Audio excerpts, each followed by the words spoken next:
কথা মন কৰিব যে ৰাজপথৰ সংগ্ৰামী সত্ৰায়তক যেতিয়া ৰাজনৈতিক এটা চেণ্টিমেণ্ট লৈ কেনে যেতিয়া ৰাজপথত নামিছোঁ, ডেফিনেটলি BTCৰ 22 লক্ষ অনাব ৰাইজৰ সংহৰি ডেফিনেটলি 110% নিশ্চিতভাৱে আছে। ইয়াতে 17 তাৰিখে ৰাতিপুৱা মোটামুটি 10টা বা 11টা বজাত কোকৰাঝাৰত আমি বৃহৎ এটা মানে অবৰ ৰাইজক লগত লৈ আমি নমিনেশ্যন দিয়াৰ কাৰণে আমি আগবাঢ়িছোঁ। এতিয়া এটা কথা স্পষ্ট কথা মন কৰিব যে MP নৱকুমাৰ শৰণীয়াৰ বিগত 10 বছৰৰ যি কাৰ্যদক্ষতা বিফলতাৰ কাৰণেতো আজি অবৰ সুৰক্ষা আমি জনদাসে প্ৰক্ষেপ কৰিছে।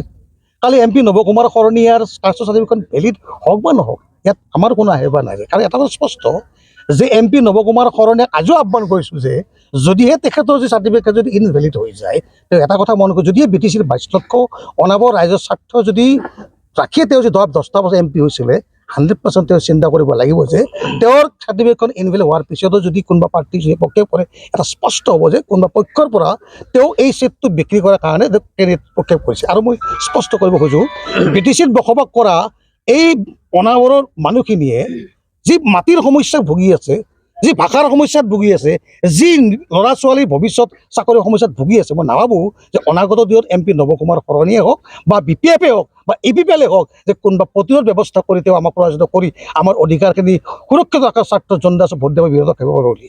এটা কথা মন কৰিব যে যোৱা যি 10টা বছৰ ঠিক MP নৱকুমাৰ শৰণীয়াৰ ঘনশ্যাম দাসক স্পষ্ট কৰিছিলোঁ যে যিসকল চৰকাৰৰ লগত আপোনালোকে মিত্ৰজোঁট আছে, সেইসকল মানে এদিন আমাক সাপ হৈ দংশন কৰিব। যি চৰকাৰে, যি APPL চৰকাৰে আমাৰ মাটিৰ সমস্যাখিনি বেছি বৃদ্ধি কৰে, যি APPL চৰকাৰে আমাৰ চিধা নামজাৰি বন্ধ কৰে, যি APPL চৰকাৰে আমাৰ ভাষা সংস্কৃতি বিলুপ্ত কৰে, যি APPL চৰকাৰে আমাৰ ল'ৰা ছোৱালী ভৱিষ্যত সুৰক্ষিত নাৰাখে, তেনে এখন চৰকাৰী মিত্ৰজোঁট গঠন কৰাৰ দিনে স্পষ্ট কৰি দিছিলোঁ যে এয়া কিন্তু আপোনালোকে জাতিদ্ৰোহী বা জাতিদংগী কাম আৰম্ভ কৰিছে। কাৰণ 2003 চনৰ পৰা 2020 চনলৈ হাগ্ৰা মহিলাৰ নেতৃত্বত গঠন কৰা BPF চৰকাৰে যি এক নমুনা আমাক দেখাই দিছিলে, সেই নমুনাৰ কিন্তু পৰিত্ৰাণ বিচাৰি কিন্তু আমি 2020 চনত অৱতীৰ্ণ হৈছিলোঁ। তৎসত্বেও আজি ঘনশ্যাম দাস ডাঙৰীয়াৰ EM পদ পদত্যাগ কৰাৰ পিছতে যি এই প্ৰাৰ্থী হোৱা যিকেইটা যি আশা পুহি ৰাখিছে, এয়া বাস্তৱিকতে এও এক চক্ৰান্ত। আমি বিগত 5টা বছৰ 3টা বছৰ স্পষ্ট হৈ পৰিছিল যে MP নৱকুমাৰ শৰণীয়া, ঘনশ্যাম দাসে BTCৰ 22 লক্ষ অনাব ৰাইজৰ সকলো আশা আকাংক্ষাক সম্পূৰ্ণভাৱে ধূলিসাৎ কৰি যেতিয়া APPL চৰকাৰ মিত্ৰৰ চৰকাৰ তেওঁ সোমাই গৈ তেনে স্পষ্ট হৈছিলে যে তেওঁলোকৰ জাতিমতী ৰক্ষাৰ সংগ্ৰাম খেলৰ অৰ্থ ভেলুলেছ, তেওঁলোকৰ ক্ষমতাকেন্দ্ৰিক স্বাৰ্থই গুৰুত্বপূৰ্ণ।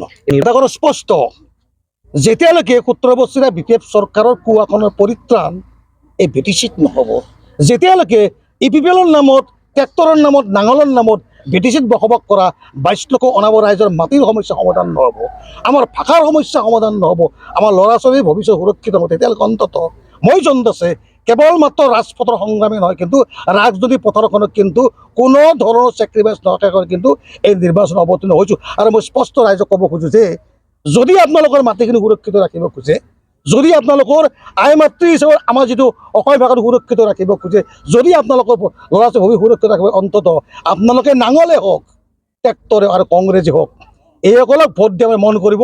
এই কেৱল ভোটদান নহয়, আপোনালোকৰ ভৰিৰ তলৰ মাটিখিনি সম্পূৰ্ণভাৱে শেষ হৈ যাব। আৰু এটা স্পষ্ট BPF APPL স্পষ্ট কৰিব খোজোঁ, যেতিয়ালৈকে BTC জনদাস জীয়াই আছে, আপোনালোকৰ ৰাজনৈতিক কুমন্ত্ৰণাৰ কিন্তু হাত সাৰি কোনো যাব। কাৰণ মন কৰিব, যিখন হাতেৰে আপোনালোকক বনাব পাৰোঁ, সেইখন হাতেৰে আপোনালোক ভাঙিব পাৰোঁ, এই দম কিন্তু জনদাসে ৰাখে। ইয়াতে প্ৰতিদ্বন্দ্বীৰ কথা আহি পৰা নাই কিয়, ৰাজনৈতিকভাৱে প্ৰতিদ্বন্দ্বীসকলে কয়, মই এটা কথা স্পষ্ট, BTCৰ 22 লক্ষ অনাব ৰাইজে অন্ততঃ আমাৰ 70% ভোটৰ 56% হওক বা 65% ভোট মোক দান কৰি কিন্তু বিজয় সাব্যস্ত কৰিব। তাত BPF APPL কিমান পায় মই নাজানো, কিন্তু 60% ভোট মোক ইয়াতে প্ৰদান কৰি BTCৰ অনাব ৰাইজে কিন্তু স্পষ্ট কৰি দিব যে 2014 চন একত্ৰিত শক্তি, এইটো আমাৰ শক্তি।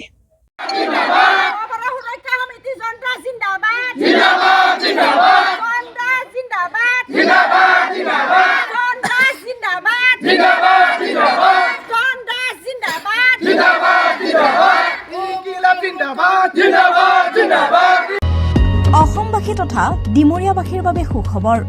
কামৰূপ মহানগৰ জিলাৰ সোণাপুৰত স্থাপন ডিমছ হাস্পতাল এণ্ড নাৰ্ছিং হোম।